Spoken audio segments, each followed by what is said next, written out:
बात कर ले बीजेपी कार्यालय की या जयपुर राजनाथ में अलग अलग जगह पे, जयपुर स्टूडियो से अमित जी हमारे साथ जुड़े हुए हैं, बीजेपी कार्यालय से हमारी सहयोगी प्रियंका जुड़ी हुई है, आसिफ जी जुड़े हुए हैं, सौरभ जुड़े हुए हैं। लेकिन सबसे पहले मैं आसिफ आपकी तरफ रुख करती हूँ, अभी वहां का क्या माहौल है, अभी क्या ऑब्जर्व वहां पर इंटरनल ऑब्जर्वेशन की अगर बात करें आसिफ, तो क्या समझ में आ रहा है?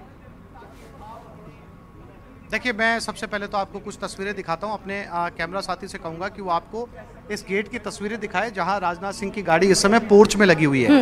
अंदर रक्षा मंत्री या पर्यवेक्षक दल के मुख्य नेता अंदर मौजूद हैं, साथ ही साथ उनके साथ सह पर्यवेक्षक सरोज पांडे, विनोद तावड़े अंदर मौजूद हैं, केंद्रीय मंत्री प्रहलाद जोशी भी इसी होटल के अंदर मौजूद हैं। भारी पुलिस जाब्ता यहाँ पर लगाया गया और साथ ही साथ मैं आपको ये भी बता दूं कि पूर्व सीएम वसुंधरा राजे भी अंदर गई हैं और यहाँ ये कहना होगा कि अंदर जो है वो बातचीत चल रही है। इसके अलावा कोई बड़ा नेता या बड़ा नाम यहाँ पर नहीं पहुंचा है। अगर इस समय अंदर राजनाथ सिंह मौजूद हैं, पर्यवेक्षक दल मौजूद है, केंद्रीय मंत्री प्रहलाद जोशी मौजूद हैं और पूर्व सीएम वसुंधरा राजे अगर इस समय अंदर मौजूद हैं तो जाहिर सी बात है कि अंदर चर्चा चल रही होगी, कुछ डिस्कशंस चल रहे होंगे, उनके जरिए जो नाम सुझाए गए होंगे उन नामों को लेकर चर्चा चल रही होगी। हो सकता है कुछ ऐसे नाम जो सामने दिल्ली की तरफ से आए उन नामों को लेकर जो है वो पूर्व सीएम की रजामंदी ना हो, तो कोई बीच का रास्ता या बीच का समाधान निकालने की चर्चा अंदर जरूर इस समय चल रही होगी। अंदर इस समय मौजूद है, कितनी देर तक ये चर्चा चलती है, क्या दूसरे नेता यहाँ पर आते हैं या उन्हें बुलाया जाता है, क्योंकि ये पूरी तरीके से मुमकिन है कि अगर बातचीत स्मूथ रहती है, बातचीत फ्लेक्सिबल रहती है, बातचीत अगर पॉजिटिव दिशा में आगे बढ़ती है तो जाहिर सी बात है किसी न किसी बड़े नेता को सूचना दी जाएगी, वो यहाँ पर होटल ललित में पहुंचेंगे और बातचीत का सिलसिला आगे बढ़ेगा। विधायक मंडल की फिर बैठक होगी। बिल्कुल सही कह रहे हैं आप, ललित होटल के बाहर से बता रहे हैं कि वहां पर क्या है, लेकिन सीधे हम जयपुर न्यूज रूम की तरफ रुख करते हुए अमित जी हमारे साथ जुड़े। अमित जी, क्या लग रहा है आज, क्योंकि खुद वसुंधरा राजे रिसीव की ललित होटल में खुद मौजूद है, उस बंद कमरे में क्या बंद लिफाफे में लेकर राजनाथ सिंह पहुंचे होंगे? अमित जी देखिए श्रुति कि ये वो दिन आ गया है, अब कुछ चंद घंटे बचे हैं जब राजस्थान को अपना सीएम अगला मिलने वाला है जी। पर्यवेक्षक यहाँ पर आ चुके हैं, राजनाथ सिंह और उनके साथ में अन्य दो पर्यवेक्षक भी हैं।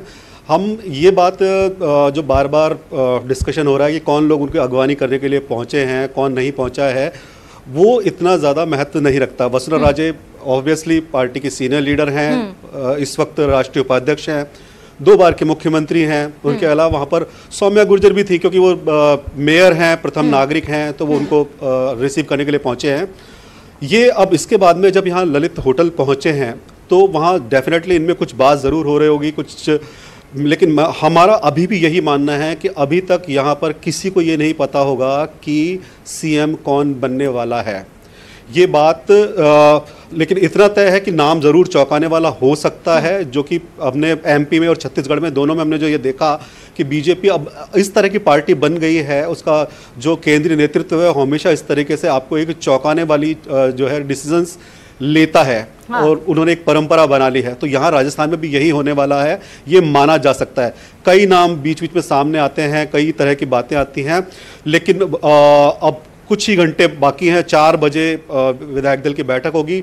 विधायकों का पहुंचना बीजेपी हेडक्वार्टर में शुरू हो गया है, लगभग पहुंच चुके हैं और उसके बाद में जो ही वहां पर राजनाथ सिंह पहुंचेंगे, इनका जो केंद्रीय नेतृत्व ने जो उनको फैसला करके दिया होगा उसका जो डिसीजन होगा वो हमारे सबके सामने होगा। बिल्कुल। अमित जी, आपसे एक सवाल है, अगर हम एमपी, आपने छत्तीसगढ़ की बात अगर की है तो उसी के तर्ज पर हम राजस्थान को अगर समझे, छत्तीसगढ़ में ओबीसी आदिवासी समुदाय से मुख्यमंत्री बनाया गया, उसके बाद अगर हम विधानसभा स्पीकर की बात करें तो वो राजपूत समाज से है, 2 डिप्टी सीएम जो कि ब्राह्मण और एससी समाज से आते हैं।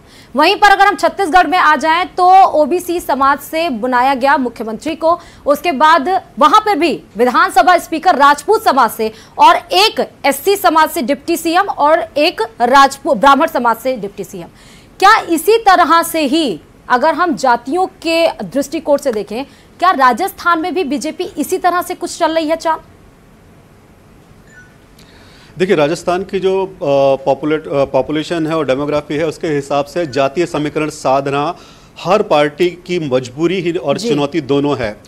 तो और जो मध्य प्रदेश और छत्तीसगढ़ में जिस तरह के चुनाव किए गए हैं, जिस तरह से कैंडिडेट को चुना गया है, उसके बाद में एक बात बहुत सामने आ रही है कि राजस्थान में अगला सीएम जो है वो सामान्य वर्ग से हो सकता है जी। लेकिन उसके साथ में ये 2 डिप्टी सीएम वाली व्यवस्था भी यहाँ देखने को मिल सकती है, जिसमें जो अन्य जातियां हैं उनको प्रतिनिधित्व दिया जा सके। क्योंकि देखिए, ये जो सीएम बनना है राजस्थान का या बाकी 2 राज्यों का, ये केवल 2023 की बात नहीं है। 2024 में जब लोकसभा चुनाव में जाएगी बीजेपी, तो उनके लिए इन कैंडिडेट्स की बहुत ही ज्यादा इंपॉर्टेंस होगी।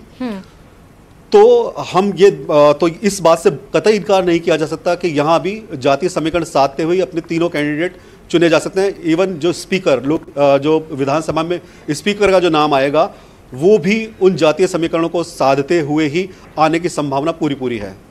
अमित जी, एक और बात, क्योंकि इस बार जो वोटर्स थे वो 50 लाख से ज्यादा नए वोटर्स जुड़े, जिसमें सबसे ज्यादा संख्या युवाओं की है। बोला जाता है कि डिप्टी सीएम महिला और युवा को भी साधते हुए बनाया जा सकता है।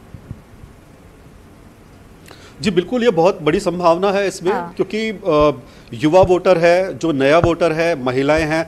राजस्थान में पेपर लीक बहुत बड़ा मुद्दा रहा है, बेरोजगारी बहुत बड़ा मुद्दा रही है।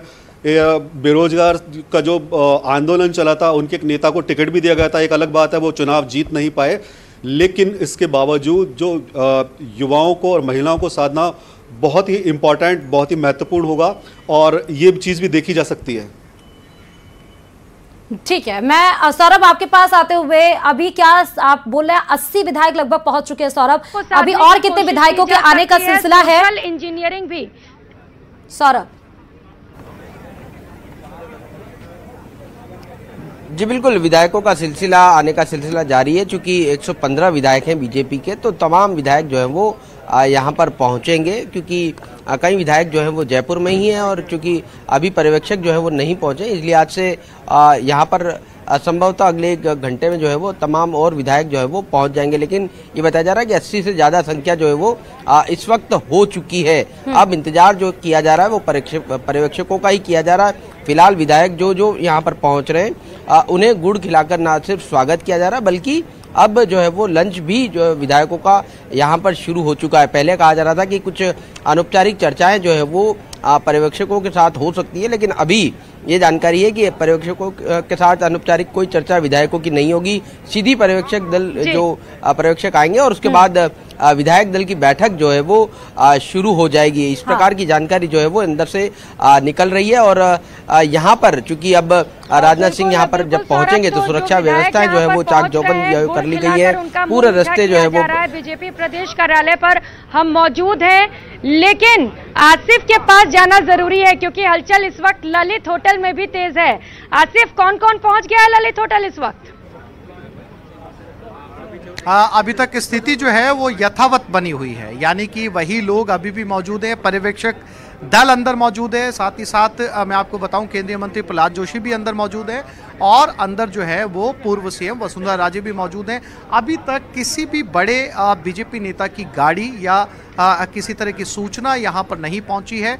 अंदर बातचीत का सिलसिला लगातार चल रहा है, चूँकि पूर्व सीएम है, 2 बार की सीएम रही हैं, कई बार राजस्थान से सांसद रही हैं, लिहाजा उनकी रायशुमारी जो है वो बहुत ज़रूरी हो जाती है। क्या कुछ चर्चा उनके साथ अंदर राजनाथ सिंह कर रहे हैं, पर्यवेक्षक दल अंदर कर रहा है, और उसके बाद में वो कौन सा नाम निकल कर सामने आता है, क्या वो कोई अपनी तरफ से नाम सुझाती हैं या फिर जो दिल्ली से जो नाम आया सवाल है, उस नाम के ऊपर अपनी हम ये बार-बार तो चर्चा कर रहे हैं, हम ये बार-बार तो चर्चा कर रहे हैं कि छत्तीसगढ़ और मध्य प्रदेश की तरह चौंकाने वाला नाम आ सकता है।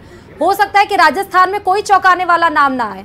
जो हम लोग संभावनाएं जता रहे हैं, जो सियासी गलियारों में हलचल है, हो सकता है उसी के बेसिस पर ही बीजेपी रिपीट कर जाए।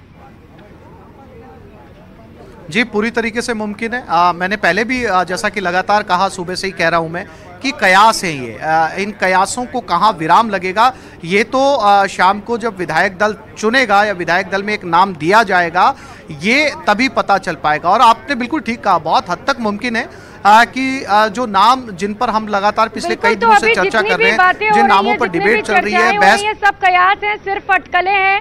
शाम 5 बजे तक का इंतजार करना होगा, 3 से 4 घंटे, और लोगों को थोड़ा सब्र रखना होगा ये जानने के लिए कि राजस्थान का मुख्यमंत्री कौन होगा।